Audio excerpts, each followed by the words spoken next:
बिहार भाजपा के साथ नीतीश कुमार के सीट युद्ध का अब धीरे धीरे अंत नज़दीक आ गया है। लगातार आपको भारत लाइव के माध्यम से हम खबरें दे रहे हैं कि किस तरह से भारतीय जनता पार्टी और नीतीश कुमार के बीच में तल्खियां बढ़ी हैं। हालांकि इससे इनकार किया जा रहा है, लेकिन इन सब के बावजूद जो बयान आ रहे हैं वो इशारा कर रहे हैं कि भारतीय जनता पार्टी और नीतीश कुमार के बीच सब कुछ ठीक ठाक नहीं है। इसमें पेंडुलम की तरह कहीं ना कहीं जीतन राम मांझी झूल रहे हैं और जीतन राम मांझी भी नीतीश कुमार के साथ पूरी मजबूती के साथ खड़े हैं।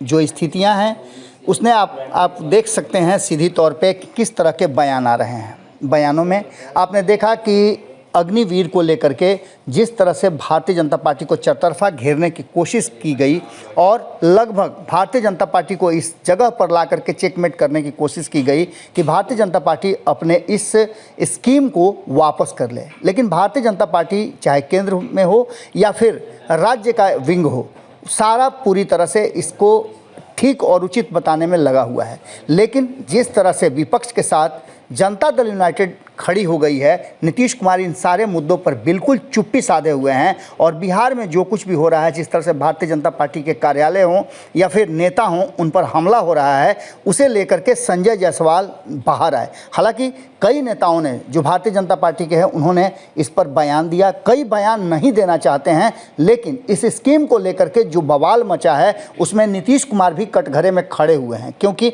गृह विभाग उनके ऊपर है और कहीं ना कहीं भारतीय जनता पार्टी लगातार इस बात की तरफ इशारा कर रही है कि ये सब सुनियोजित ढंग से किया जा रहा है। हालांकि सुनियोजित करने की बात जो हो रही है उसका पूरा का पूरा जो आरोप है वो राष्ट्रीय जनता दल पर लगाया जा रहा है, लेकिन नीतीश कुमार पर हमला कम नहीं हो रहा है। संजय जायसवाल ने जिस तरह से प्रेस वार्ता करके अपनी बातों को रखा और ख़ास करके पुलिस के मंशा पर उन्होंने सवाल उठाए हैं, वहीं उन्होंने फायर ब्रिगेड को लेकर के भी बहुत सारी बातें कही है। इसका सीधा सा मतलब है कि वो नीतीश कुमार पर सीधा आरोप लगा रहे हैं कि वो सक्षम नहीं है इस तरह के आंदोलन को रोकने में। इन बातों का जवाब अब दूसरी तरफ से आ गया है। पहले ये सुनिए कि संजय जायसवाल ने कहा क्या है। तो बोल रहा है कि जब फायर ब्रिगेड को फोन किया गया कि आप आके आग बुझाइए, तो वो कहता है कि एसडीओ बोलेगा तभी फायर ब्रिगेड आएगी। तो बंद कर दीजिए, अब बाकी रहने दीजिए।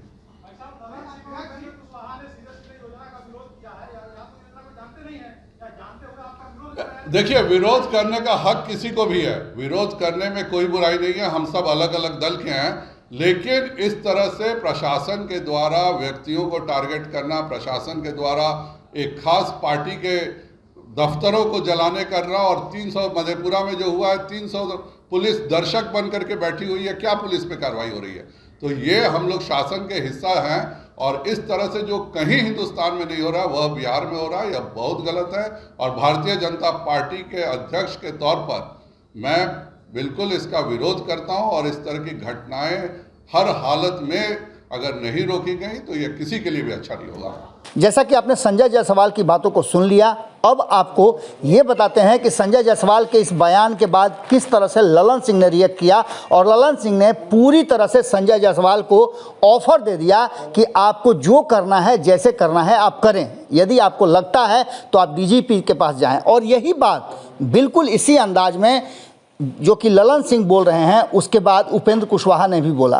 पहले आप ललन सिंह की बातों को सुनिए, क्या कुछ कहा है ललन सिंह ने, और उसके बाद हम आपको उपेंद्र कुशवाहा की बात सुनाते हैं और इससे स्पष्ट हो जाएगा कि किस तरह के माहौल बन गए हैं। सुनिए क्या कह रहे हैं ललन सिंह। प्रशासन बीजेपी कार्यालय को क्यों जलाएगी?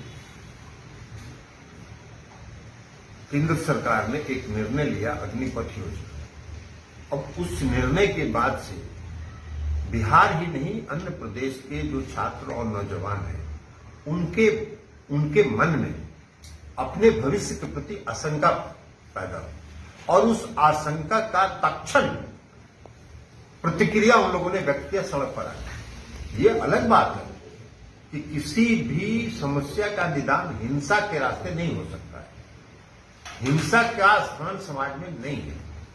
हिंसा के कदम को कोई भी उसको स्वीकार नहीं कर सकता है, लेकिन उनकी स्वाभाविक प्रतिक्रिया पर भी भारतीय जनता पार्टी को एड्रेस करना चाहिए। उनकी मन की जो आशंका है उसको दूर करना चाहिए। उसके बजाय वो प्रशासन पर आरोप लगा रहे हैं। अरे प्रशासन क्या करेगा? प्रशासन को कहां से, क्या मतलब है भारतीय जनता पार्टी से और जनता दल यू से? लेकिन आपके जो आक्रोश से, जो छात्रों नौजवानों के आक्रोश के कारण जो आपका संतुलन, थोड़ा अपने को संतुलित करिए, जो संतुलन बिगड़ा है उस संतुलन का प्रभाव है कि आप अनर्गल आरोप प्रशासन पर लगा रहे हैं। नीतीश कुमार जी प्रशासन चलाने के लिए सक्षम व्यक्ति हैं और देश में गुड गवर्नेंस का उनको पुरस्कार मिल चुका है। तो इसलिए श्री संजय जायसवाल जी से शिक्षा लेने की जरूरत नहीं है, प्रशासन अपना काम कर रहा है। और अगर यही बात है तो भारतीय जनता पार्टी शासित जो प्रदेश है, उत्तर प्रदेश में, हरियाणा में, मध्य प्रदेश में, कई अन्य राज्यों में हिंसक घटनाएं हो रही है, वहां क्यों नहीं लोग गोली चलवा दे रहे हैं? मरवा दें हजारों लोगों को, वहां की सरकारों को। संजय जायसवाल जी को कहना चाहिए कि वहां की सरकारों को चाहिए कि सबको गोली से उड़ा दो।